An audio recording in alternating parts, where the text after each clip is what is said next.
तो सभी मेरे प्यारे साथियों का स्वागत करते हैं एसएससी जीडी क्लासेज में। तो एसएससी जीडी एग्जाम से रिलेटेड आप लोग के लिए डेली हम यहाँ पे प्रैक्टिस करा रहे हैं। तो साथियों, आज भी आप सभी साथियों के लिए एसएससी जीडी एग्जाम से रिलेटेड कुछ ऐसे प्रश्न चुनिंदे लिए हैं जो एसएससी जीडी एग्जाम 2025 के लिए इम्पोर्टेंस है। ओके, तो फ्रेंड्स आज की क्लास जो है बहुत शानदार होने वाली है और आज की क्लास में हम लोग जो प्रश्न करेंगे उसका अच्छे तरीके से जो व्याख्या है ना उसको हम लोग अच्छे तरीके से करेंगे, सब कुछ समझेंगे। जो एथेंटिक्स जो पॉइंट्स होंगे जहां से एग्जाम में प्रश्न बनेंगे उस चीज़ को भी मैं आप लोग को बताऊंगा। तो भाई आप लोग क्लास के सेशन को शेयर कर दीजिएगा और वीडियो को जरूर लाइक कर दीजिएगा, चैनल को जरूर सब्सक्राइब कर लीजिएगा। ओके, तो आइए हम लोग स्टार्ट करते हैं, देखते हैं पहला प्रश्न।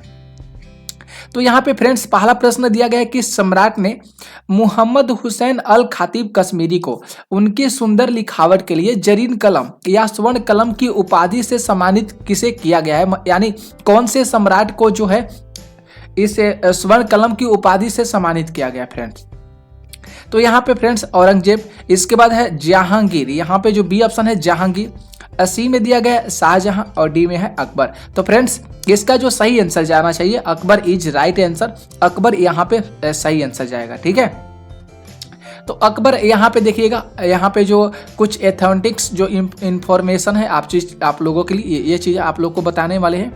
तो ये चीज़ हमको पता चल गया कि सम्राट अकबर ने मोहम्मद हुसैन अल खातिब को उनकी सुंदरता लिखावट के लिए जरीन कलम की उपाधि से सम्मानित जो है सम्राट अकबर को किया गया है। ठीक है भाई, अकबर की बात करेगा, अकबर की बात करें तो अकबर जो है मुगल वंश के राजा थे। ठीक है, और इनका जन्म जो बात करेंगे भाई तो इनका जन्म जो है 15 अक्टूबर 1542 ईस्वी को अमरकोट में हुआ था। कहाँ पे हुआ था भाई? तो अमरकोट में 1542 ईस्वी को अकबर का जन्म हुआ था। अब यहाँ पे कुछ हम लोग महत्वपूर्ण बिंदु पर बातचीत कर लेंगे। तो फ्रेंड्स यहाँ पे देखिए, यहाँ पे इस चीज को भी ध्यान में रखिएगा कि अकबर ने बीरबल को कवि प्रिय की उपाधि प्रदान की। ठीक है, या एक यहाँ से प्रश्न पूछा जाता है कि बीरबल को कवि प्रिय की उपाधि किसके द्वारा प्रदान किया गया है। तो आप लोग के दिमाग में होना चाहिए भाई कि यहाँ पे जो अकबर होगा सही होगा, अकबर के द्वारा ही बीरबल को कवि प्रिय की उपाधि प्रदान की गई। ठीक है, तो यहाँ से एक प्रश्न बन सकता है। इसके आगे बात करेंगे सीरी कलम। तो सीरी कलम जो है अब्दुल, यहाँ पे जो अब्दुल मसद समद है, यहाँ पे महामात्रा नरहरी, ठीक है, कंठाभरण तानसेन और अमीर उल जो है उमरा भगवान दास। तो ये इंपॉर्टेंस है भाई, इस चीज को ध्यान में आप लोग रख लीजिएगा। उम्मीद करते हैं, आशा करते हैं कि आप लोग को ये चीज समझ में आ गया होगा। आगे देखेंगे सेकेंड प्रश्न। यहाँ पे देखिए जो सेकंड प्रश्न दिया है कि कदमाई जो है किस राजवंश के तहत भू राजस्व का एक रूप माना जाता था।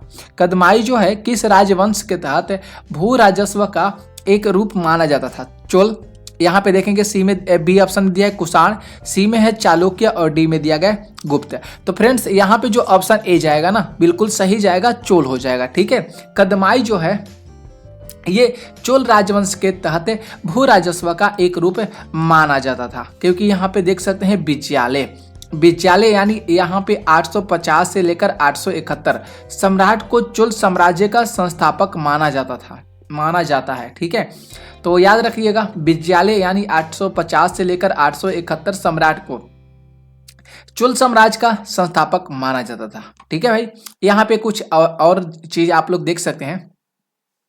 इस राजवंश ने तमिल तथा संस्कृत को राजकीय भाषा के रूप में अंगीकृत किया था। मतलब यहाँ पे जो ये राजवंश है, चोल राजवंश है, इन्होंने ये तमिल और मेरे साथियों यहाँ पे संस्कृत को राजकीय भाषा के रूप में अंगीकृत किया है। तो फ्रेंड्स पूछा जाता है कि वह कौन सा राजवंश है, वह कौन सा वंश है जिसके द्वारा तमिल और संस्कृत को राजकीय भाषा के रूप में अंगीकृत किया गया है, राजकीय भाषा के रूप में उसको मान्यता प्रदान किया गया है। तो भाई यहाँ पे चोल राजवंश हो जाएगा। ठीक है, तो यहाँ से भी एक जो है फ्रेंड्स प्रश्न बन सकता है। आगे, इस महान साम्राज्य का अंतिम शासक जो है राजेंद्र तृतीय था। ठीक है, अगर बात करेंगे जो चोल साम्राज्य है, चोल राजवंश है, इसका अंतिम शासक की बात किया है तो अंतिम शासक जो है राजेंद्र तृतीय था। यहाँ पर भी प्रश्न बन सकता है। ओके, आगे देखेंगे कदमाई चोल वंश के जो तत्व भू राजस्व का रूप माना जाता था, ये तो प्रश्न में ही जिक्र किया है। यहाँ पे महत्वपूर्ण बिंदु की बात करेंगे। तो चोल वंश की जो आर्थिक व्यवस्था है ये ब्राह्मणों को उपहार में दी जाने वाली भूमि, जिसको हम लोग ब्रह्मदेव के नाम से जाना जाता था। ठीक है, जैसे यहाँ पे चोल वंश की एक प्रचलन थी, एक प्रथा था कि जहाँ पे आर्थिक व्यवस्था उन लोग के पास जो था, जिसमें से ब्राह्मणों को जो उपहार दिया जाता था भूमि के रूप में, उसको ब्राह्मदेव बोला जाता था, ब्राहादेव। ठीक है, अगर बात करेंगे किसी विद्यालय के रखरखाव की भूमि को शाला भोग बोला जाता था। उस समय की बात किया जा रहा है चोल राजवंश का।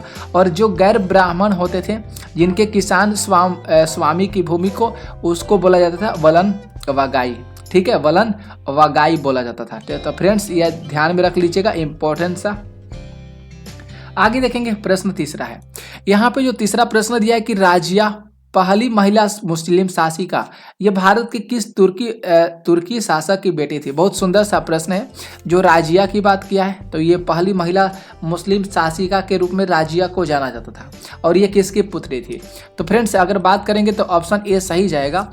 आप लोग इल्तुतमिश को सही कीजिएगा। ठीक है, राजिया किसकी पुत्री थी। राजिया जो है भाई, ये जो राजिया है ये इल्तुतमिश की पुत्री थी। ठीक है, और यहाँ पे भी देख सकते हैं आप लोग के लिए जो इन्फॉर्मेशन हम यहाँ पे लेकर आए हैं, जहाँ से प्रश्न पूछे जा सकते हैं। यह चीज़ आप लोग को पता नहीं होगा तो इससे आप लोग को पता चल जाएगा। याद भी जरूर आप लोग कर लीजिएगा, दिमाग में जरूर आप लोग डाल लीजिएगा। ठीक है, अगर कभी भी इस तरह के प्रश्न आपके एग्जाम में आते हैं या कोई भी पूछ देता है तो आप लोग उसको अच्छे तरीक़ा से सही कर सकते हैं। तो राजिया जो है इल्तुतमिश की पुत्री थी। रजिया, माफ कीजिएगा, रजिया है। रजिया मुस्लिम और तुर्की इतिहास की पहली महिला शासक थी। राजिया हमने बोला, ठीक है, वहीं रजिया और राजिया ही होता है, कोई यहाँ पे मिस्टेक गलती नहीं है भाई। ठीक है, तो ध्यान रख लीजिएगा, आप लोग को केवल याद करना है। रजिया मुस्लिम और तुर्की इतिहास की पहली महिला शासिका थी, याद रख लीजिएगा। यहाँ पे जो अगला पॉइंट है कि रजिया ने पर्दा तथा प्रदा प्रथा को त्याग कर पुरुषों को समान करबा पहनकर दरबार में हिस्सा लिया था। यानी बहुत अच्छा सा ये प्रश्न यहाँ से बन सकता है। यहाँ से एक प्रश्न बन सकता है कि जो रजिया ने प्रदा प्रथा त्याग कर पुरुषों के समान करबा, मतलब होता है, करबा के मतलब होता है फ्रेंड्स चोंगा, पहनकर दरबार में हिस्सा लिया था। तो वह भी पूछा जाता है वह कौन सी महिला शासिका थी या शासक थी जिनके द्वारा पर्दा प्रथा त्याग कर पुरुषों के समान, मतलब चोंगा पहनकर दरबार में हिस्सा लिया गया था। उसका नाम हो जाएगा रजिया, हो जाएगा। रजिया कौन थी, तो रजिया इल्तुतमिश की पुत्री थी। रजिया कौन थी फ्रेंड्स, रजिया इल्तुतमिश की पुत्री थी। ठीक है, अब यहाँ पे रजिया से संबंधित है। रजिया यहाँ पे महत्वपूर्ण बिंदु की बात किया है। तो रजिया जो है, रजिया की शादी की बात आ गया। तो रजिया की जो शादी है अल्तुनिया के साथ हुआ था। रजिया की शादी अल्तुनिया के साथ हुआ था। 1240 में डाकुओं के द्वारा कैथल के पास इसकी हत्या कर दिया गया था। ठीक है, रजिया की जो हत्या किया गया था 1240 में किया गया था डाकुओं के द्वारा। और कहाँ पे भाई, तो कैथल के पास इसका हत्या कर दिया गया था। आगे देखेंगे, अगला जो पॉइंट है कि रजिया एक कुशल प्रशासक भी थी, जिसने पानी की व्यवस्था, कला, संस्कृति एवं संगीत को प्रोत्साहन भी दिया था। ठीक है, तो रजिया बहुत ही महत्वपूर्ण हो जाता है, यहाँ से भी प्रश्न पूछा जाता है। ठीक है भाई, देखते हैं अगला प्रश्न। देखिए अगला जो नेक्स्ट प्रश्न है चौथा नंबर। यहाँ पे चौथा प्रश्न है कि निम्नलिखित में से महाराजाधिराज की उपाधि धारण करने वाले प्रथम गुप्त सम्राट कौन थे। बहुत अच्छा सा प्रश्न है। महाराजाधिराज की जो उपाधि धारण करने वाले प्रथम गुप्त साम्राज्य की बात किया है, तो गुप्त साम्राज्य जो थे चंद्रगुप्त प्रथम थे। कौन थे भाई, चंद्रगुप्त प्रथम थे। ठीक है, अब बात किया है चंद्रगुप्त प्रथम का। तो चंद्रगुप्त प्रथम के बारे में समझ लीजिए, ये जो थे गुप्त वंश के द्वितीय शासक घटोत्कच के पुत्र माने जाते थे। फ्रेंड्स याद रख लीजिएगा, जो चंद्रगुप्त प्रथम थे, ये जो है गुप्त वंश के द्वितीय शासक जो घटोत्कच है ना, उनके पुत्र के रूप में जो चंद्रगुप्त प्रथम को जाना जाता था। इस प्रकार चंद्रगुप्त प्रथम जो है गुप्त वंश के तृतीय शासक भी थे। ये भी अच्छा सा याद रखने वाला बात यहाँ पे कह रहा है कि जो चंद्रगुप्त प्रथम थे ये गुप्त वंश के तृतीय शासक थे। कार्यकाल की बात किया जा रहा है यहाँ पे, तो 319 से लेकर 324 था भाई। ठीक है, 319 से लेकर 324 ईस्वी तक रहा था। यहाँ पे आगे बताया गया है कि ज्ञात अभिलेखों से पता चलता है फ्रेंड्स कि चंद्रगुप्त जो प्रथम है ये गुप्त वंश का प्रथम स्वतंत्र शासक भी था, जिसने महाधिराज की उपाधि भी धारण की थी।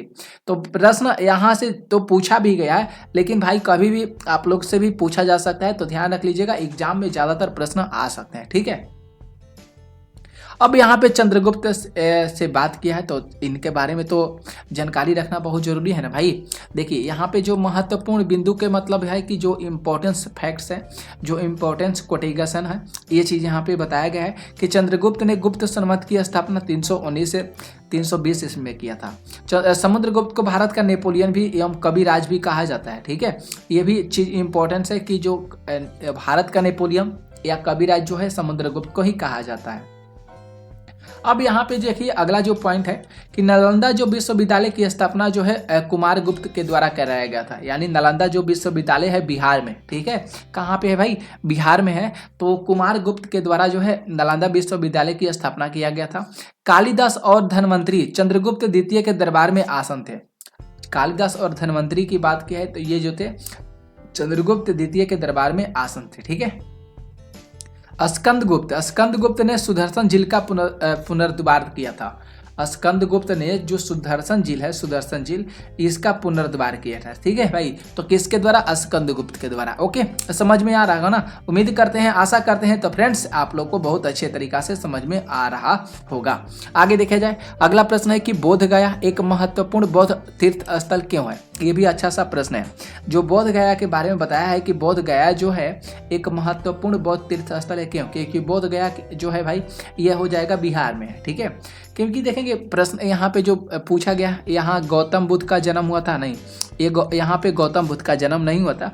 गौतम बुद्ध जो थे बोध गया में ज्ञान की प्राप्ति किए थे। ठीक है फ्रेंड्स, आगे देखिए बी में कह रहा है कि यहाँ गौतम बुद्ध को ज्ञान का प्राप्त हुआ था। बिल्कुल इसको हम लोग सही करेंगे क्योंकि बोध गया में गौतम बुद्ध को जो है ज्ञान की प्राप्ति हुआ था। ठीक है, आगे देखेंगे अगला जो यहाँ पे सी विकल्प करे कि गौतम बुद्ध ने ज्ञान प्राप्त करने के लिए यहाँ अपना प्रथम उपदेश दिया था। गलत है। यहाँ गौतम बुद्ध को महापरिनिर्वाण प्राप्त हुआ था। ये भी गलत है। ठीक है फ्रेंड्स, तो यहाँ पे गलत हो गया, ऑप्शन नंबर बी यहाँ पे सही जाएगा। इसके बारे में थोड़ा सा ध्यान से देखिए साथियों, बहुत इंपॉर्टेंट एथॉटिक्स इंफॉर्मेशन है। बोध गया में गौतम बुद्ध को ज्ञान की प्राप्ति हुई थी। बिल्कुल सही सी बात है। ठीक है, जाहिर बात है कि भाई बोध गया में जो गौतम बुद्ध थे इनको ज्ञान की प्राप्ति हुआ था। जन्म तो बात करेंगे 563 ईसा पूर्व में इच्छांचुक वंशीय क्षत्रिय चालुक्य कुल के राजा सुदर्शन के घर में इनका जो है जन्म हुआ था। ठीक है, इनकी माँ का नाम महामाया था और जिनका निधन बुद्ध के जन्म के 7 दिन बाद हो गया था। ठीक है, मतलब जो इनकी माँ का नाम था महामाया और इनकी जिनका निधन जो है वृक्ष के माफ कीजिएगा बुद्ध के जन्म के तहत 7 दिन के बाद हो गया था। ठीक है भाई, तो ये चीज़ इन्फॉर्मेशन चीज़ है, बहुत रियलिटी है भाई, इसे जरूर आप लोग दिमाग में रखिएगा। ठीक है, और यहाँ पे महत्वपूर्ण बिंदु की बात करेंगे, जन्म स्थान लुम्बिनी में है। ठीक है, गौतम बुद्ध का जो जन्म स्थान है कहाँ पे है भाई, लुम्बिनी में। पिता सुदोधन है, माता महामाया देवी। प्रथम उपदेश जो है गौतम बुद्ध के द्वारा सारनाथ में दिया गया।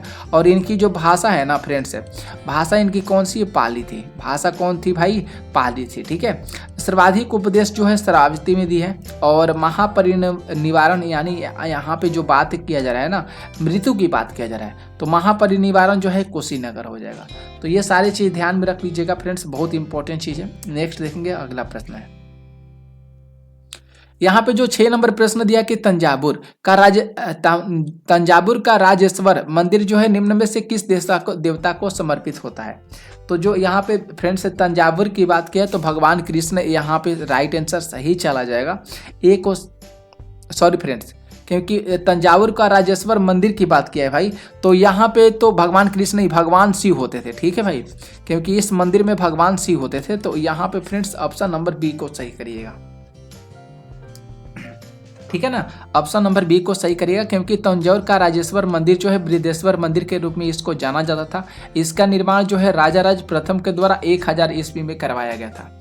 यह मंदिर जो है द्रविड़ शिल्प कला की उत्तम कृति के रूप में इसको जाना जाता है। ठीक है भाई, जो भगवान शिव की जो मंदिर है इसको द्रविड़ शिल्प कला की संस्कृति के रूप में इसको जाना जाता था।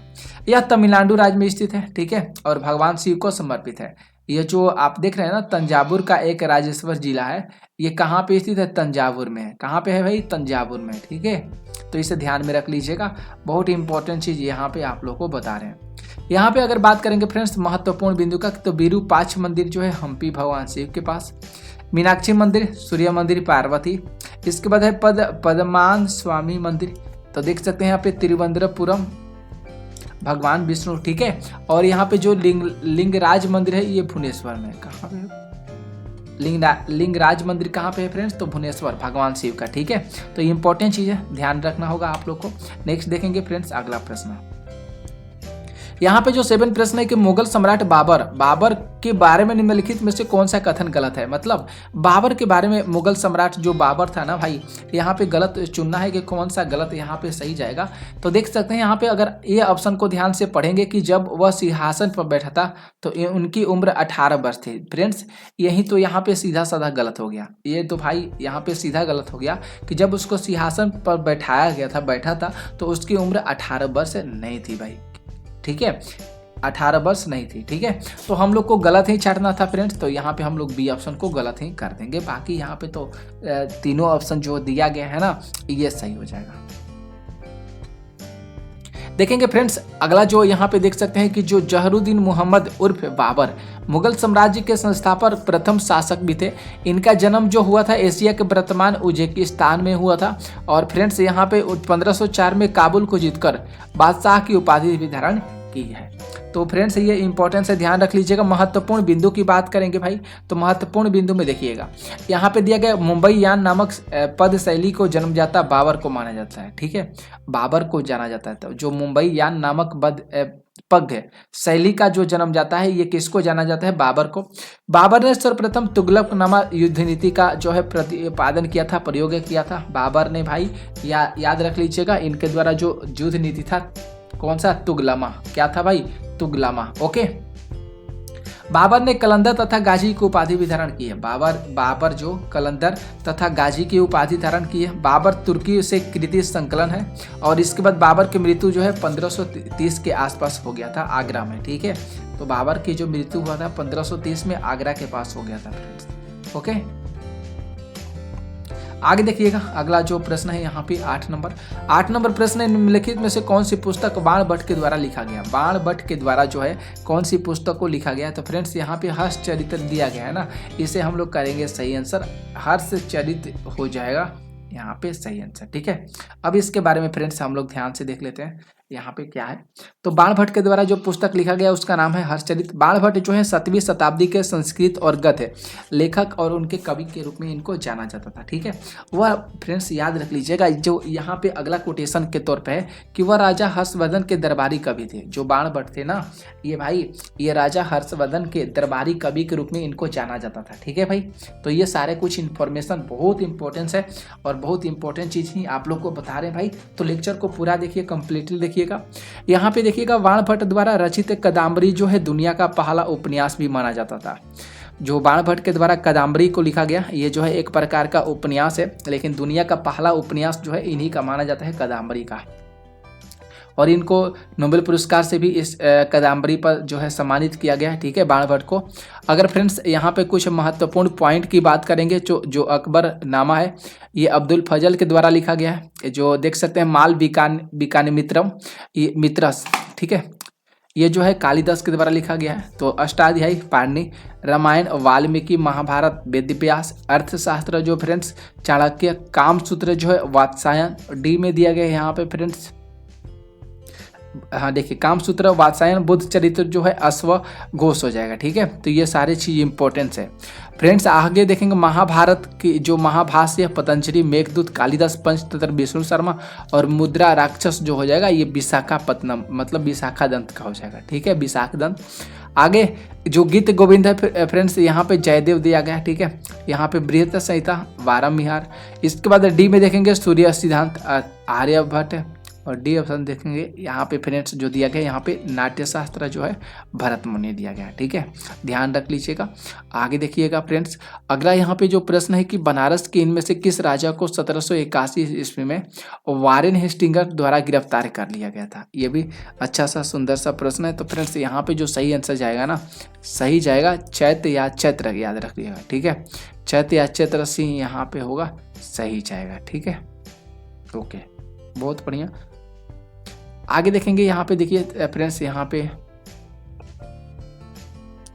अगला यहाँ पे देखिए, यहाँ पे कुछ बताया गया इन्फॉर्मेशन के तौर पे कि बनारस ने 1781 में वारेन हेस्टिंग्स ने राजा चैत्य सिंह को गिरफ्तार किया था।